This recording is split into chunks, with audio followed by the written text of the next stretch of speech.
What's up, Pretty Little Liars fans? I'm CandidCrandell, and today we are talking all about ezrA.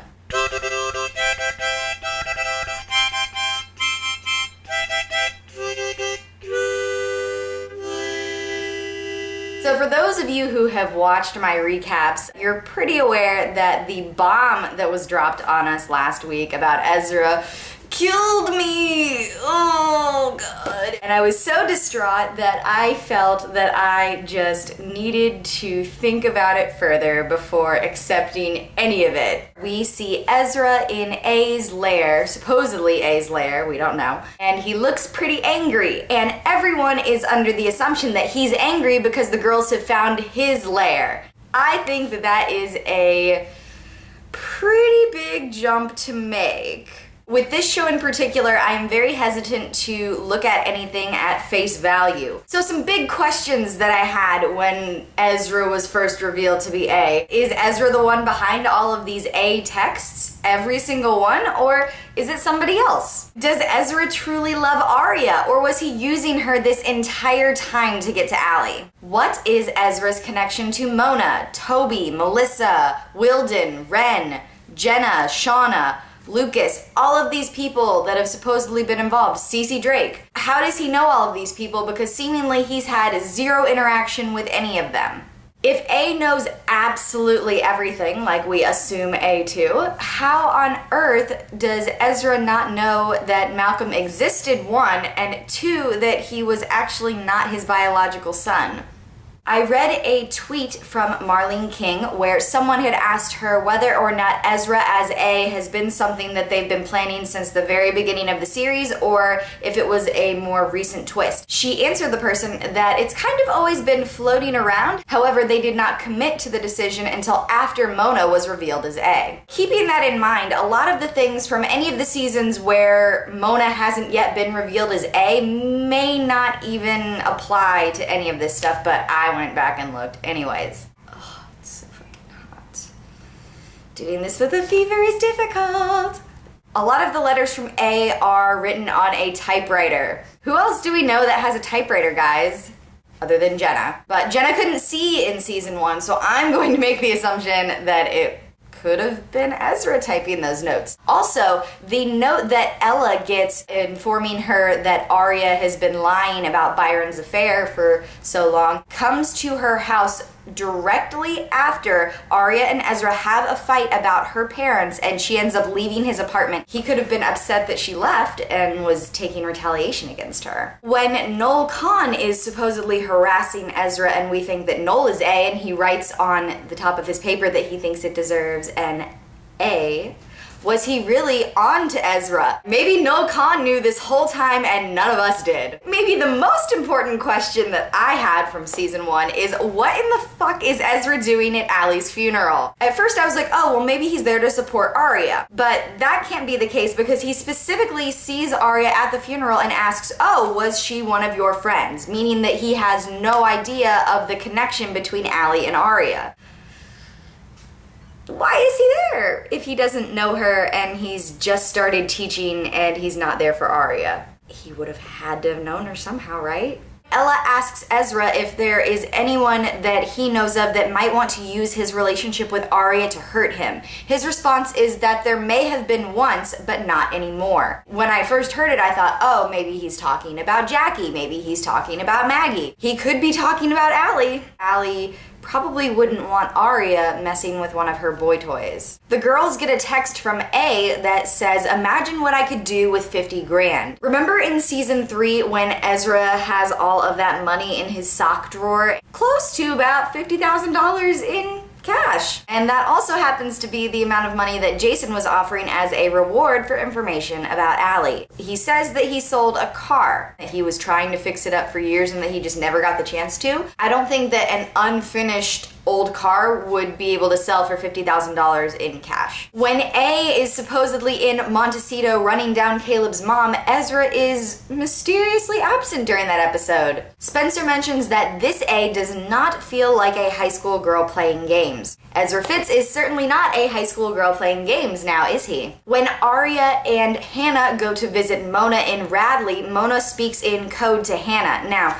they addressed 2 of the codes that she was giving to her, but there was a third one that I felt like was never really addressed and no one ever really talked about. Miss Arya, you're a killer, not Ezra's wife. Obviously caught my eye because it's about Arya and Ezra, but when you take the first letters of it, it says Maya knew. We never really found out in detail what happened to Maya. Nate never openly admitted to being the one to kill her. Hold on, this is just not working. The only reason that I'm saying this is because when Ezra first starts tutoring Emily and he says that he's really sorry about what happened to Maya, it was weird to me. I don't know why, it just came off weird, maybe because I was looking for it, but the whole thing just had a very weird energy. When Maya's murder was first in the newspaper, Ezra was talking to Arya about it and saying like, yeah, supposedly she found something that connected Garrett to Allie's death, and I guess Garrett got to her before she could get to the police. And it was just really kind of sketchy. What is up with Wes? He just comes in to essentially just like drop all of Ezra's secrets on Arya. He seems like he might be kind of involved in some way too. Ezra has lied about a lot of stuff to Arya, or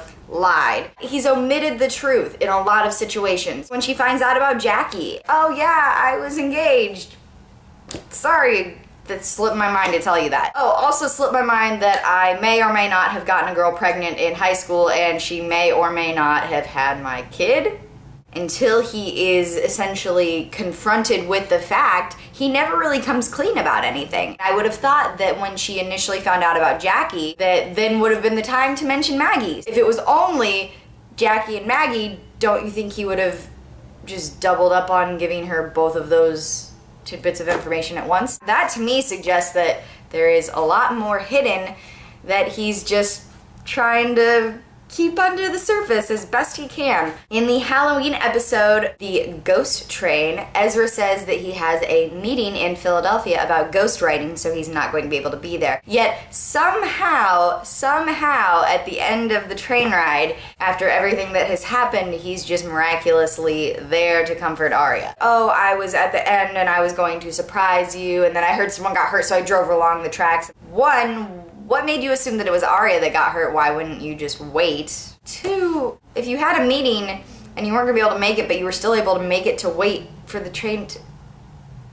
Mona says that it was Wilden and Melissa as the 2 Queen of Hearts. We never see Melissa's face. I don't know why Ezra would have put Arya in a box, but I guess if he never really loved her and this whole thing has just been a facade, then maybe he would put her in a box. I don't know. Ezra's reaction to the body bag on the ghost train is also really weird. Oh, a body bag. Everyone else is like, and he seems pretty calm about it. When Ezra says goodbye to Arya before he goes to meet Malcolm for the first time, he's really upset. The most upset I think we've kind of ever seen him up until that point. He doesn't get upset about a lot of things, but it seemed like he was getting upset for some other reason, like that there was more to it. And if he really is going to see Malcolm, why didn't he call Arya? Because Maggie knows Arya and she likes her, so it's not like he can't call Arya. Oh, I was trying to be fair to you. Ezra's got away with words. When Arya is alone in Ezra's apartment after he goes to visit Malcolm, they do a close-up on both his diploma and on the keys of his typewriter. Now, the diploma is important because his diploma somehow ended up in Dr. Sullivan's office. I thought that it was trying to get Ezra in trouble, but really, it could have just been a clue. Someone pointing out like, hey, look at this dude, hey. But the girls took the diploma out of there before Dr. Sullivan could even see it, so no one knew it was there other than the girls. And then the typewriter keys is pretty obvious. A lot of the notes from A have been done on a typewriter, so I don't know if that was a hint at, hey, look at this, but when A buys all that whiskey to put on Jason's front porch, he has a Delaware ID. I had to pause the thing a couple times to look at it. It's either Delaware or, well, it wouldn't be Denver because you wouldn't have a Denver ID. It would be a Colorado ID. So it has to be Delaware. And that got me thinking, I'm like, well, who do we know that's in Delaware? Well, Maggie lives in Delaware with her son. Jason's elevator accident and the whiskey bottle showing up on his porch both happen when Ezra is supposedly in Delaware visiting Malcolm. We know he drinks whiskey, so that's a connection. When Ezra first gets fired from Hollis, he says that he's going to go back to his parents for a few days because he needs to sort things out. At that point, we have no idea that Ezra has a terrible relationship with his family. His parents are divorced, so he wouldn't have been going to his parents, one. And two, I don't think he would ever voluntarily go to his mother's house. So where was he when he went to his parents? When the girls ask Mona to be honest about everything she knows, she is, but she says that she has no idea who pushed Ian out of the bell tower. She knew everything about everyone else, but she doesn't ever mention ezrA, which to me says that I don't think that ezrA is working with any of them. They've always said that A feels like a she. So many different people have said that. Now, it could just be them trying to set it up as the fact that, like, oh, everyone thinks it's a girl, and then we have this major twist and it's a guy. But I think that we shouldn't count that out quite yet. He might be completely on his own. ezrA also happens to attend Wilden's funeral. Why is he at these funerals that he doesn't know these people? When A starts going after the moms of Rosewood, it kind of makes you think, like, who has mommy issues that we know of? Well, ezrA Fitz has some serious mommy issues. Maybe he's taking out the Rosewood moms because he hates his mom? I don't know. I'm reaching here. The suspect board that appears in season 4, ezrA is nowhere on it. He manages to be completely clear of everything, and there are a lot of people on that board. And the only time that ezrA is kind of mentioned is there is a line coming from Arya that says other man ? They don't have anything other than that. How has he been so good at flying under the radar of that? You know what I'm saying? Like, how do they not even know about his existence and his relationship with her at all? I speculated in one of my season 4 recaps that ezrA was the one who trashed Connor's car instead of Mike, because Mike is pretty adamant about the fact that he didn't do it, and ezrA was very quick to come to Mike's rescue. That kind of shows us that ezrA is a little capable of getting angry and being violent and taking revenge on someone, because up until this point I think we've all felt that he was just this very sweet, innocent character and that there was no way he was capable of it, and that's why no one even considered him. But there's all these things that are kind of weird about him and kind of sketchy, and people are just kind of ignoring it. In season 4, ezrA seems to be really involved with all of the girls, not just Arya. I mean, he's less involved with Arya in season 4, I think, than any of the other seasons, but he seems to be very involved with the others. He just seems to know a lot about what's going on, and he's not dating Arya anymore, so where is his information coming from? I might be reaching on this one a little bit, but I wrote down the number that they had listed in Arya's phone for ezrA back in season 3, I think it was. And I noticed that the phone number in New York that Nigel keeps calling is 1 digit different from ezrA's cell phone number. 1. Literally 1. The number that Nigel called is 215-555-0188. ezrA's cell phone number, 215-555-0189. That to me would suggest that those phones were purchased at the same time. In season 4, episode 11, we see an A mug sitting in his apartment. I think that ezrA is also the great Charlemagne, the mime magician that is performing in Ravenswood, which would explain how he was already there. I think that Allie is alive. She is Redcoat, and I think that Cece Drake is the other Redcoat. Allie probably has no idea who hit her in the head and who buried her that evening, which is why she decided to go into hiding. If she knew, I think she would have just gone straight to the police and accused that person. So I think that the issue at hand here is that Allie has no idea who tried to kill her. There have been so many situations in which it's been like, oh, well, this person definitely killed Allie, or this person definitely killed Allie, or this person definitely killed Allie. All these people have been suspects because they could have. They legitimately could have. Maybe every time a person is getting accused and is seen as the person that may have killed Allie, that's when Allie is trying to figure out if that person did in fact try to kill her. So what is my overall theory with ezrA's involvement with all of this? I hate to say it, but I think that he's got to be involved in some capacity. I don't think that this is another situation where it was Toby, where he joined up with Mona just to protect Spencer. I sincerely hope that that is not what is happening, simply because I think that that would be kind of a boring twist. We've kind of already explored that route with someone before. ezrA loves Arya, I think. I really do think he does. This is all so complicated. It could be at face value that ezrA really does know Allie, that he met her in Rosewood, she lied about her age, they had a thing, He was upset that she wasn't 18 when he thought that she was pregnant. He was upset about that, understandably, because he thought that he'd already gotten someone else pregnant in high school. And if he was still dating Jackie, then that would explain why he was trying to keep it a secret. ezrA also might not know Allie except as A. If he had decided to go on an A hunt like every single other significant other in this series has done, Toby, Caleb, Paige, it would just make sense if ezrA was trying to as well. He could very well be following Allie, but because he thinks that she's A. But then that doesn't explain why he was at her funeral.